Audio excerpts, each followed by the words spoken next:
I devoured biographies of great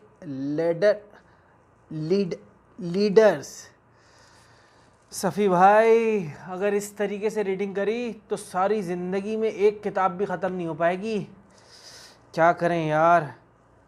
idea आया, sir Safiullah Wasiullah की video देखते हैं इस पर। अस्सलाम वालेकुम दोस्तों, this is Safiullah Wasiullah with you. बच्चों, चाहे हमारी ज़िंदगी की स्टूडेंट लाइफ हो या मेरे भाइयों आपकी ज़िंदगी की प्रोफेशनल लाइफ हो, उन दोनों में ही अगर आप तेज़ी से रीडिंग नहीं कर पाते तो आपको बड़ा नुकसान होता है। स्टूडेंट लाइफ में अगर हम तेज़ी से रीड नहीं कर सकते, उसको समझ नहीं सकते, तो इतना कोर्स ख़त्म नहीं हो पाता।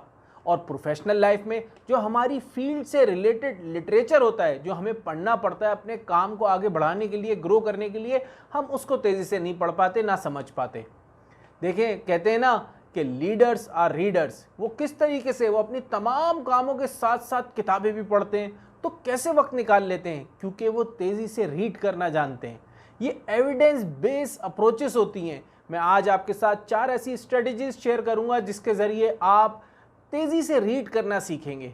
और इंशाल्लाह वक्त के साथ साथ, क्योंकि हो सकता है शुरू में मुश्किलात हो, लेकिन वक्त के साथ साथ जब आप टाइम और एफर्ट अपना इस पे लगाएंगे तो इंशाल्लाह आप भी फास्ट रीडर बन जाएंगे। तो इसमें जो सबसे पहली स्ट्रेटजी है वो है चंकिंग। होता क्या है कि हम हर वर्ड को अपने दिमाग के अंदर ना एब्जॉर्ब करने की कोशिश करते हैं और उस सूरत में वो बिल्डिंग ब्लॉक बन जाता है। और जब वो बिल्डिंग ब्लॉक्स बनना शुरू हो जाते हैं तो हम तेज़ी से रीड नहीं कर पाते। जब आप कोई किताब पढ़ें तो एक लफ्ज़ को एक दफ़ा में पढ़ने की बजाय आपने 2 या 3 वर्ड, यानी कि पहले 2 फिर 3 फिर इस तरीके से बढ़ाते जाएगा, उसको एक साथ रीड करना शुरू करें। कैसे? जब आप उसके ऊपर ऐसा व्यू रखेंगे, जैसे मिसाल के तौर पे आप बोलें आई एम द बेस्ट, इसको आप एक साथ एक जुमले को भी पूरा देख सकते हैं, आई एम द बेस्ट। ये जब आप इस तरीके से देखना शुरू करेंगे किताब के ऊपर, जुमलों के ऊपर 2-3 वर्ड्स को एक साथ चंक करना शुरू करेंगे तो आप फास्ट रीडर बन जाएंगे। कोई भी चीज़ देखें एकदम से नहीं होगी और आपको हो सकता है कि ये नेचर के ख़िलाफ़ लग रहा हो, लेकिन जब आप इसकी प्रैक्टिस करेंगे तो आप खुद बहुत बड़ा फ़र्क देखेंगे। अब इस रिसर्च में जो दूसरा पॉइंट बताया गया है वो है ट्रैकिंग का। ये तो देखिए बचपन से हम सुनते आ रहे हैं ना कि वालदा कहती थी या टीचर कहती थी उंगली रख रख के पढ़ो। ये बहुत ज़बरदस्त ट्रिक है। आपने कोई पेन या आप उंगली रख लें या पेन रख लें, जो आपको बेहतर लगता है।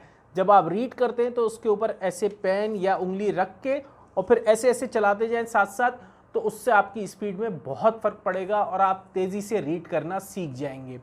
इसमें जो तीसरा पॉइंट है वो मेरा सबसे फेवरेट है, वो है क्वेश्चनिंग। देखें, जब आप क्वेश्चंस करते हैं ना किसी चीज़ के बारे में, इसको इस टॉपिक से इस तरह से रिलेट करता हूँ। मिसाल के तौर पे जब आप कोई किताब पढ़ रहे हैं, ठीक है, और आपको पता है कि वो किताब किस टॉपिक पर है, उसका सेंट्रल थीम क्या है, उसकी सेंट्रल थीसिस क्या है, तो आपके लिए उसको तेज़ी से पढ़ना और समझना आसान हो जाता है। यानी कि अगर कोई इस्लामिक किताब है, उसमें आपको पता हो किस टॉपिक पर है, या कोई पर्सनल डेवलपमेंट की किताब है वो किस टॉपिक पर है, तो उसका एक समझ लिया, उसका एक नज़रिया आपके जहन में पहले से हो, तो उस सूरत में क्या होता है कि आप तेज़ी से रीड कर पाते हैं। और वो कैसे आएगा नज़रिया? जब आप क्वेश्चंस करेंगे। जिस टॉपिक को भी आप पढ़ रहे हैं उसमें मिसाल के तौर पे आपने ये देखना है कि उसका, मैंने जैसे अभी आपको बताया कि उसका सेंट्रल थीम क्या है, बेसिकली उसके कॉन्सेप्ट क्या हैं, या फिर कोई मैथमेटिक्स है, फिज़िक्स है, केमिस्ट्री है, जो भी आप पढ़ रहे हैं, जब उसके बारे में क्वेश्चंस आपके जहन में होंगे तो उस तजस्सुस के साथ आप उसको तेज़ी से पढ़ेंगे और समझना आसान भी हो जाएगा। अब इसमें जो चौथा पॉइंट है आखिरी, वो है अवॉइड सब वोकलाइजिंग। इसका मतलब ये होता है कि देखें, आप जब हर वर्ड को अपने जहन में प्रोनाउंस करने की कोशिश करते हैं ना, या फिर उसको बोल के प्रोनाउंस करने की कोशिश करते हैं, तो कभी कभी ऐसे वर्ड आ जाते हैं जिसमें बहुत ज़्यादा वक्त लग जाता है और उसमें इतना फ़ायदा नहीं होता। तो आपने इस हैबिट को अवॉइड करना है ताकि आप तेज़ी से रीड कर सकें और समझ सकें। और बहुत ज़्यादा अगर आपको जो है प्रॉब्लम है कि नहीं यार मैंने तो उस वर्ड को समझना ही समझना है और बोलना भी है, तो उसको नोट कर लें कहीं, और बाद में जो है आप उसके मतलब भी देख सकते हैं और उसकी प्रोनाउंसिएशन भी देख सकते हैं, बजाय इसके कि जिस वक्त आप रीड कर रहे हो। तो बच्चों, ये 4 मैंने स्ट्रेटजीज आपको बताई हैं, जिसमें चंकिंग है, ट्रैकिंग है, क्वेश्चनिंग है और अवॉइड वोकलाइजिंग है। ये 4 स्ट्रेटजीज को अगर आप अपने पढ़ाई में अप्लाई करेंगे, रीडिंग पे अप्लाई करेंगे, तो इंशाल्लाह आप फास्ट रीडर बन जाएंगे। आपका दोस्त सफ़ी। अस्सलाम वालेकुम।